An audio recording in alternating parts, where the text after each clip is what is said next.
என்னது அந்த காகித பூ எடுக்கணும்னா 3 விதமான போட்டியில ஜெயிக்கணுமா? ஆமா. எப்படியும் அது எனக்கு தான். சரி மேரியோ, முத கேம் என்ன? பாக்குற நீங்க மறக்காம லைக் பண்ணிருங்க. ஃபர்ஸ்ட் லெவல் இந்த கயிறை தாண்டணும். இந்த கயிறை தானே, இந்த வரேன்.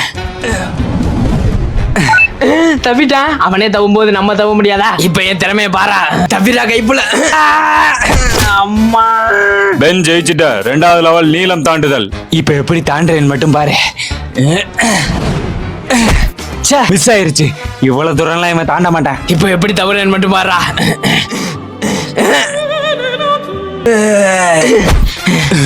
எங்க கிட்டே வா. எப்படி இவ்வளவு தூரம் தாண்ட? எப்படி? ஸ்பைடி நீ ஜெயிச்சிட்ட. அடுத்த லெவல் உயரம் தாண்டுதல். இதை எப்படியா தாண்டிடணும். இப்ப பாரா. ஸ்பைடர்மேன் நீ ஜெயிச்சிட்ட. உனக்கு தான் இந்த பூ. என்கிட்டே வா. என்ன நான் எப்படி இவ்வளவு தூரம் தவணேன்னு பாக்குறியா? நான் போட்டிருந்தது சாதா கிராக்ஸ் இல்ல, ஸ்ப்ரிங் கிராக்ஸ். வரட்டா?